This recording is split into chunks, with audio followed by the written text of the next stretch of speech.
Hi there, it's Joycelyn Wells of MyShape Solutions. And this episode of MyShape Spotlight, we have Erica Blakely. She's the owner of Blakely Bespoke. Hi, Erica. Thank you so much for joining us. And why don't you tell us a little bit about yourself and what you're doing? Oh, thank you for having me, Joycelyn. I appreciate that.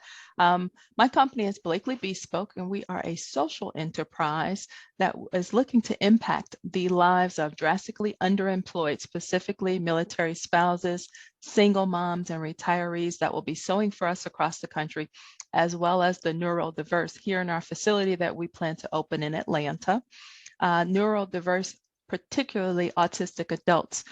They are outliving their parents at drastic rates nowadays, and we want to be the bridge that helps to get them to independent living. And we just happen to have a dope product to do so with. Awesome. How are you? My first thing, let me ask my very first question. Are you going to be teaching people to sew? Do they still teach that in school? You know, they don't listen. The trade schools and the vocational things from when we were, they don't do that. Actually, I think I heard somebody say that they're bringing them back in one of the somewhere, which they should. Yeah. But so I'm hoping to, fortunately, I have a simple enough product. Here in the facility in Atlanta, we plan to use what they call U-line manufacturing, similar to what they do in car manufacturing, where there's one step for each, or one station for each step in the process. But we're going to cut here. That manufacturing process allows us to hire autistic adults because you give them routine things to do, they can do well. So they are employable. You just have to work around what their needs are. But we'll cut here and then we'll ship out. We have a simple enough product that anybody who can really sew us a straight line, because it'll be cut already, we'll be able to do it. We're going to be paying above living wage for all of our employees and looking to really make a big impact on some people across the country. Okay, well, we're going to get back to what exactly it is that your product is. Yeah. But tell me, like, I'm so intrigued by the neurodiverse population. So that's a thing that has my attention. Yeah. And also starting the facility in Atlanta. How are you planning to do this? Like funding wise, how does this kick off?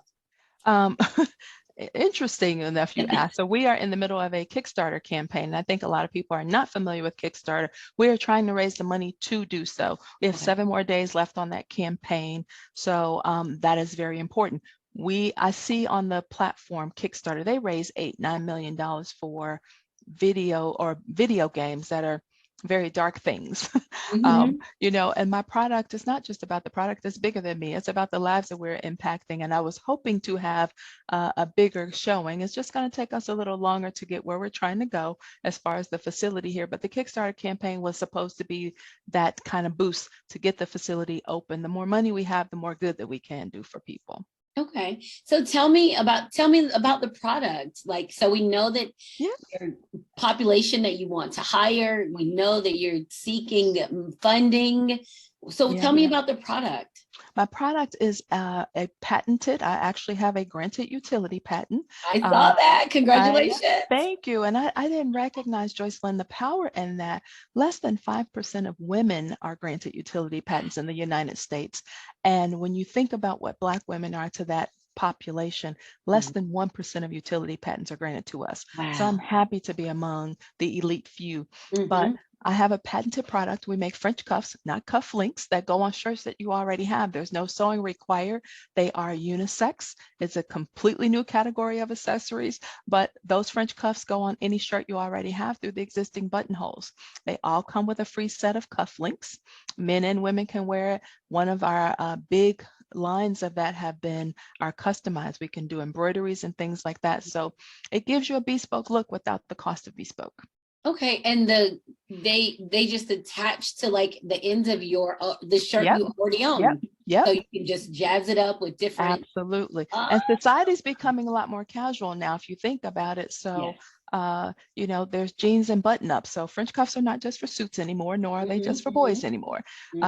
You know, but jeans and button-ups, one set of cuffs will go on like 2 or 3 different shirts. So everybody will think you got on a new shirt, even when you're traveling. They help you when you're traveling, like if it's a business trip. Just grab a set of cuffs, your, you know, underwear and toiletries, and you got 2 outfits for, you know.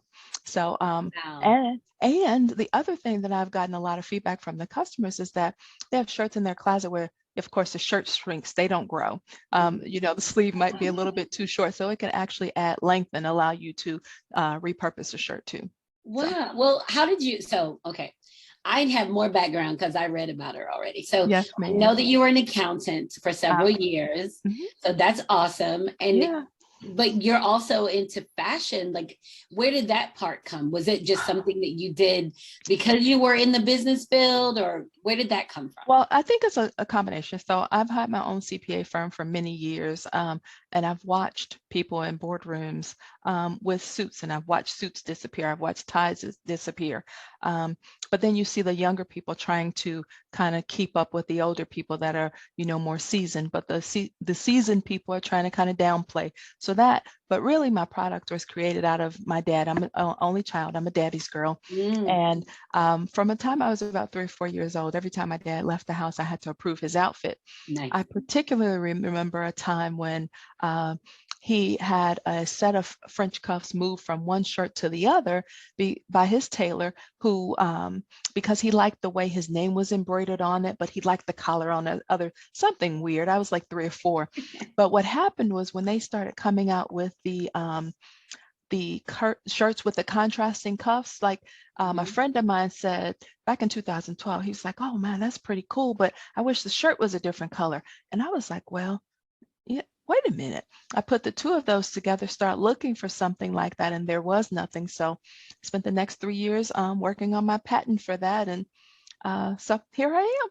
That's so awesome. Just to have that creative space and to move forward on it, to make it happen. And it seems that it will give that sense of elegance and just like a style, personality, all of that to, whether you, and then we want to do a formal line. I had a customer today say, my daughter went on prom and she was saying how many of the girls like wore suits, and she's a junior, but she wants to maybe wear a suit next year. And I was like, ooh, so we can really create something for the girls on prom as well. We're used to doing like the formal things, matching dresses or things like that. But, so it's the concept is great. With the challenges is, number one, getting people's mind twisted or changed around French cuffs being for suits, number one, it being a formal kind of dress up thing, because it's not. But then even getting them to understand that it's not cufflinks. They've never seen it before. And then I'm a girl with a boy's product. So it's been a little challenging in that aspect. I'm a CPA. I do great. I do corporate financial reporting. This is a whole new world for me. But COVID brought about a change and a pivot in my mindset and my time. And, so here I am really moving full force with this now. Yeah. So Erica, do you feel like in this change, you're learning so much more about yourself? Oh my God, Joycelyn. So I'm a CPA and I'm a left brainer. And I didn't recognize this whole creative right brain side of me. And, during COVID, like I started crafting, and like when I made my product, like I went to Joann's and bought a sewing machine. I'd never had a sewing machine before. I didn't grow, and I took quilting classes. My Friday nights for about a year and a half was at Joann's with a bunch of old ladies doing a quilting class. Oh my God. I loved it. That was like all I looked forward to for the whole week. I had a client in Vegas and I was there for several years, and me and these old ladies got together and quilted on Friday nights, and that was my date night for the week. Yes. But so I'm learning that I really like the creative side, but I think the more important, and I'm an only child, so this is probably more ironic to people than you would think, but the thing that I have learned most about myself is that I really have a servant's heart. So while I could have taken my product and got it made in China, all of these things, and probably for a little of nothing, that wasn't what God told me to do, because I was charged with impacting some lives, and I have to follow that. So that's what we're doing. Yes, that's awesome. And I love, now back to the neurodiverse population. Yes. I love that. I love the terminology, simply because there are so many people who are on the spectrum and have no idea. Like, they don't know. And just to have a company that's saying, this is where you can flourish. This is where you can have that independent living and that sense of independence right here. I love that because you don't get to see that often. Yeah. And I think that, so when you think of neurodiverse, it's really just basically a catch-all term for people who think differently from the majority of people. You have your autism people, but you also think that category includes people that have ADHD or dyslexia, or Tourette syndrome, all Yeah, of those things. When you don't find them in the workforce because they have issues, you just got to change how you make things work for them, but they're still absolutely. very employable. This is the social aspect of it. Yeah, It's not even them, it's the perception of them. So it's for the other people, right? So yeah. I totally understand that. And And I I think love we that. we don't recognize, there aren't many social impact companies. Mhm. It's not I'm not a nonprofit, but I operate as a nonprofit because it's a profit company with purpose. And Yes. not many companies, not many people understand that. There are a lot of companies that do that, that are still for-profit companies. I mean, Mhm. I'm a football girl, and I think the NFL is still a nonprofit. Yes. Okay. So Okay. but yeah, I'm super excited, not just about the product, but really excited about the lives that we're going to impact. That's my main goal. I was looking, as I read your media packet, I was Yeah. just, your media kit, I was just like, man, there's so many layers to this one Oh, product. So, and I love that you've taken an idea, this product, you've gotten a patent on it. So it's mhm. yours. If anybody decides they're going to copy it, they're going to have to get permission from They got you. right. They're gonna have to come see me. They got to see you. So it's yours. So you own that. And Yes, ma'am. then not are you saying, I own it and I can make a gazillion dollars. You're like, I own it and I want to make a gazillion dollars, but I want to funnel it back into the communities of Correct. people who need Correct. an Mhm. opportunity to live. Wow, that's amazing. And so Thank selfless. you. Like, Thank you so much. And I think, like, the military, first of all, retirees, you've worked 40, 50 years, you think you can retire, and then you have to go back to work. Like, yes, or you might be financially okay, but you just kind of need something to do. yes. You miss Military people. spouses move around all the time and they can't keep jobs. And single moms who can afford $300 or $400 a week in daycare. It's ridiculous nowadays. So those were the groups that I wanted, of women that I wanted to hire. Um, and when we talk about living wages, like, 20, $15, $20 an hour is what most people pay. And my revenue model is going to make it able where we can probably make over $30 an hour. So we're well above living wage in the way that we're going to be doing things. So I'm really excited about the potential of that. So I'm hoping to be able to bring on my first group of women. Mhm. Our campaign has 7 more days and we got some equipment on order. Hopefully we'll have that up in the facility by the end of the month or so, but Okay. hopefully by the first week or so in June, within the next 30 days, I'm looking forward to bringing on my first set of women. So Oh my gosh, this is super exciting because you're taking this product that is probably usually male yes, specified, for men, and you're yes, going to design it so now it's across gender yes, roles. So it's not yep. just men. And it's at a time when we're going into these younger generation, the millennials, the Gen Mhm. Zs, they don't care about none of that. Nothing, what they will throw on anything. Anything. They will, Don't if it looks good, I want to wear it. I want to wear a suit to I am prom. hoping to be able to, sponsor some of the sports teams and some of the high schools and colleges, with just a set of cuffs with their logo on it. So even if Mhm. they can do jeans and a button up, I want to find some organizations that I partner with that I can provide little boys in underserved neighborhoods with their first set of cuffs and a dress Mhm. shirt. So I'm looking forward to doing a lot. Yes, and I am excited for you because clearly you have reached a level in your life that you can, and you can see outside of yourself. And your Mhm. family isn't necessarily, that's not the most pressing issue, taking care of the family. Now you're like, I want to take care of families. I want to take care of people everywhere. Yeah. I am, like, I mean, my kids are grown. I have a couple of grandchildren and I'm a widow. My parents are deceased. So it's just me, but I'm at a time in my life that I'm able to, they're okay. But Mhm. for now it's just like, the servant part of me that I think was always there is time. And, you know, God created a pathway for me to go out and flourish and lead the path, not just for me to be the last, but to Yes. be the first that leads the path into some of these other things. To blaze a trail, because Yes. I have yet to speak to a woman that says I own a patent for a utility patent. Like I have not had that conversation. Now I've talked to women who have the copyright and trademark on, Trademarks, you know, and different things, even design patents. It's still yeah. rare, but a design patent is one of those things that people are able to change or tweak it a little bit, and then they can still go make the product. So, you know, that's not as hard because you just change a little bit of something. So, but yeah, and fortunately, before myself, honestly, like I'm in a mastermind program, and there's another woman in there with a utility patent, another Black woman. Oh my gosh. I know. I said, you guys are like royalty in there. You're like, you I'm the got to be bomb. in the right room, you know, and around the right people. So these things are not readily available or known to us in our community. So it's important that I do lead the trail for that, for the little girls to come behind me and show them it's possible. Talk to them about what it is.